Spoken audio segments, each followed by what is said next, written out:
Hello বন্ধুরা, কেমন আছেন? মিস্ট্রি কেমিস্ট্রিতে আপনাদেরকে স্বাগতম। আমি pastry artist Rasu. Pastry art কীভাবে হয় আসুন দেখে আসি। আজকের এত আয়োজন শুধুমাত্র একটি 3D লগ কেক বোর্ড বানানোর জন্য। আজ আপনাদের ফন্ডন্টের 3D লগ থিম কেক আমি কিভাবে করি তা শেয়ার করছি।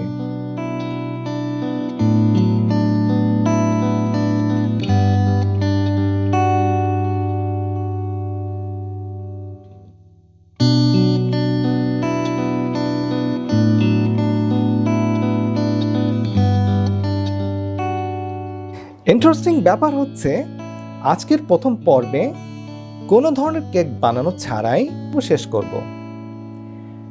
ভিডিওটি অনেক লম্বা হয়ে যায় দেখে কাজটিকে দুটি পর্বে ভাগ করেছি।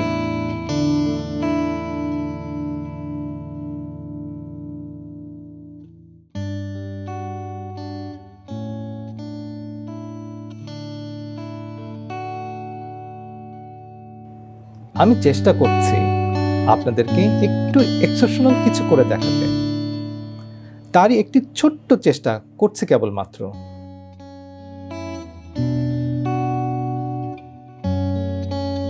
আগামী বৃহস্পতিবার সন্ধ্যায় দেখতে পারবেন এর বাকি অংশ।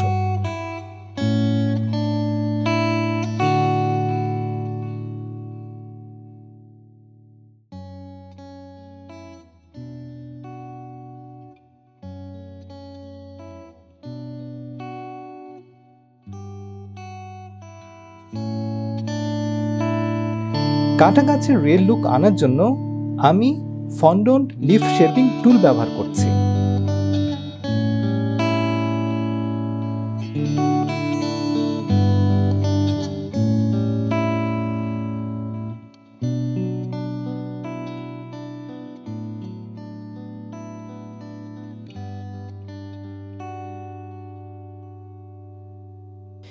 কেক বোর্ডের চারপাশে ফন্ডন্ট দেওয়ার জন্য রিবন তৈরি করে পানি দিয়ে সেট করে দিচ্ছি।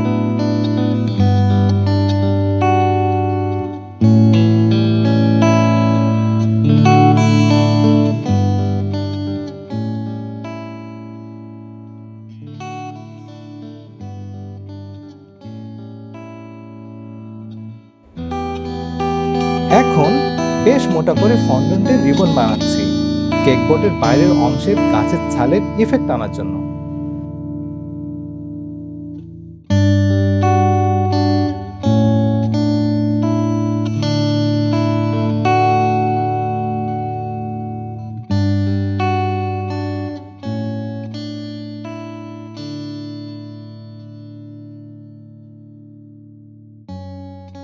গাছের ছাল বানানোর জন্য কোনোটি ভি, কোনোটি ওয়াই, আবার কোনোটি আই শেপ বানাচ্ছি ফন্ডন্ট দিয়ে।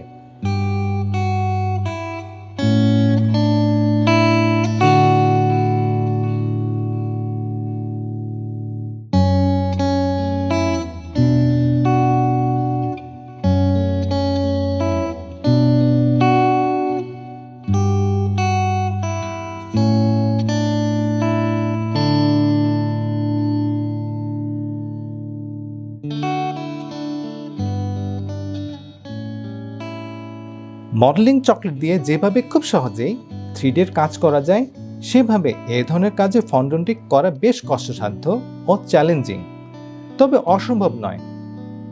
আমি লক থিম কেকের উপর বেশ কয়েকটি ভিন্ন ভিন্ন ডিজাইন করেছি। একে একে সব দেখতে চাইলে লাইক, কমেন্ট ও সাবস্ক্রাইব করবেন। আর ভিডিওটি যদি ভালো লাগে শেয়ার করতে ভুলবেন না যেন।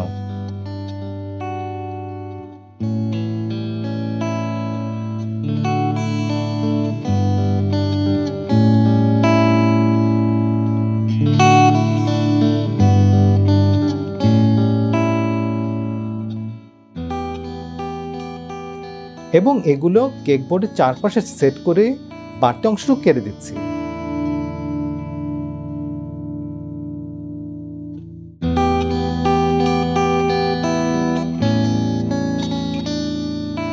আবারও ফন্ডন্টের রিবন বানিয়ে ফন্ডন্টের গাছের ছালের যে V, Y O I shape বানিয়েছিলাম অনেকগুলো, তার উপর রিবন সেট করে দিচ্ছি।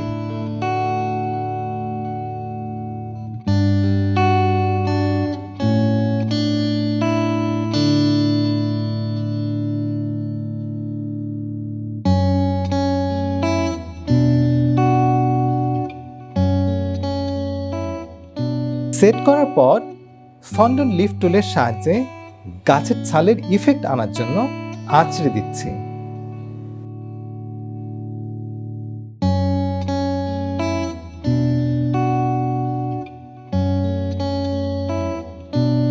See you then, আবার দেখা হবে পরবর্তী ভিডিওতে। ততদিন পর্যন্ত সুস্থ থাকবেন, ভালো থাকবেন। Take care.